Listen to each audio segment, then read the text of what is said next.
Assalamualaikum warahmatullahi wabarakatuh. Perkenalkan, saya Jarhama Kurniawan dengan NPM 2306071018. Di sini saya akan mempresentasikan sebuah artikel yang berjudul Influencer PR dan Influencer Relation Strategi Playbook. Oke, ke slide selanjutnya. What is influencer PR?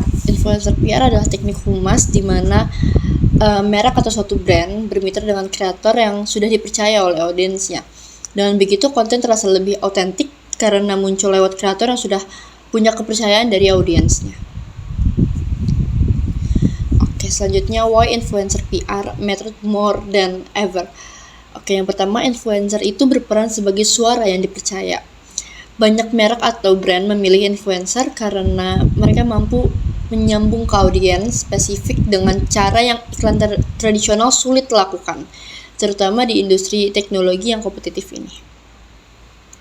Oke, selanjutnya, why are more brands choosing micro-influencer in 2025? Micro-influencer sendiri seringkali memiliki engagement yang lebih tinggi dan audiens yang lebih terhubung secara personal, sehingga rekomendasinya terasa lebih autentik.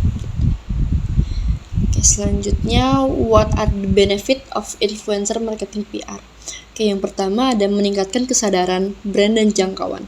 Kreator membawa merek atau brand ke audiens yang sudah tertarik dan mempercepat impresinya.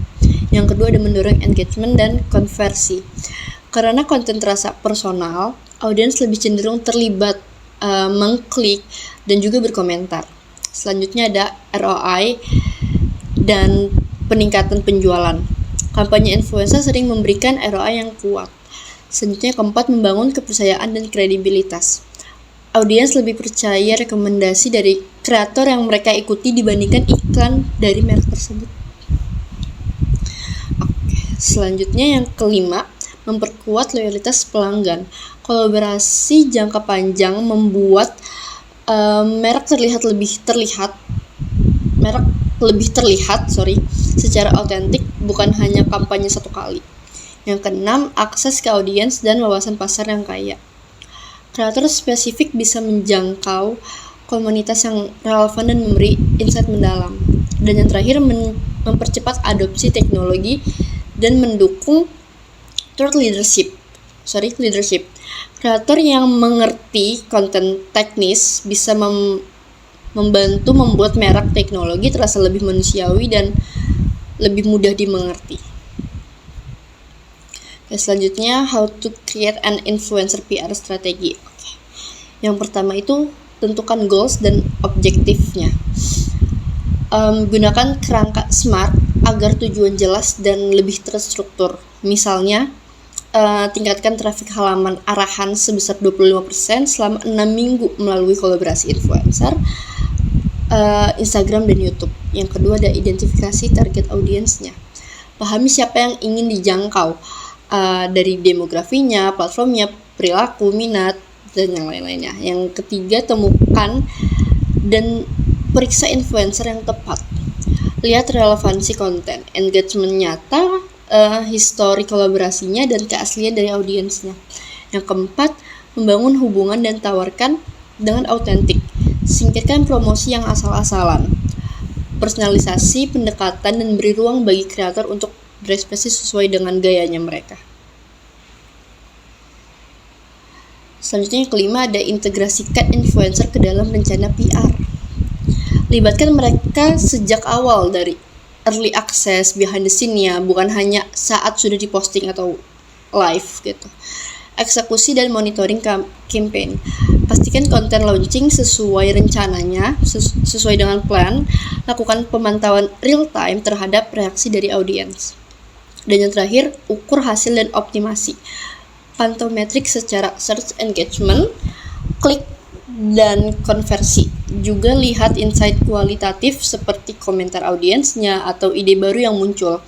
Gunakan hasil tersebut untuk perbaikan di selanjutnya gitu. Yang terakhir, what are the challenge of running influencer PR campaign? Oke, yang pertama, menemukan influencer yang benar-benar cocok. Popularitas belum tentu relevansi. Yang kedua, ketidaksesuaian antara brand dan influencernya.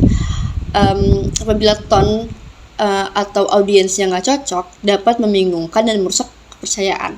Yang ketiga ada fake followers dan engagement palsu. Like yang banyak, interaksinya sedikit, itu bisa menyebabkan rugi. Yang keempat ada tujuan kampanye yang tidak jelas dan KPI.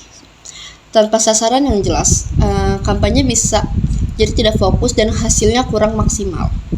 Yang kelima ada kualitas konten yang tidak konsisten. Bila kreator tidak diberi briefing lebih dulu, atau briefing yang jelas, atau terlalu dikontrol atau terlalu dikekang, konten bisa kehilangan keautentikannya. Dan yang terakhir, sulit mengukur performa dan ROI secara akurat.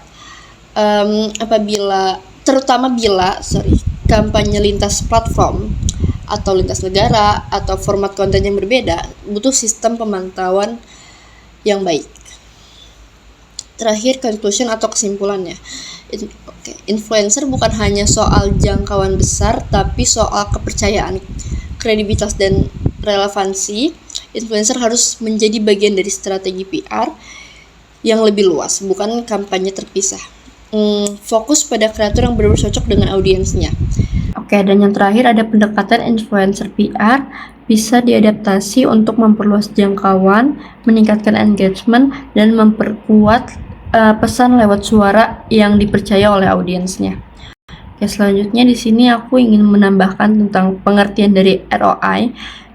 ROI sendiri singkatan dari Return on Investment, yang merupakan rasio untuk mengukur efektivitas suatu investasi dengan membandingkan keuntungan atau kerugian dengan biaya yang dikeluarkan. Sekian dari saya. Terima kasih. Wassalamualaikum warahmatullahi wabarakatuh.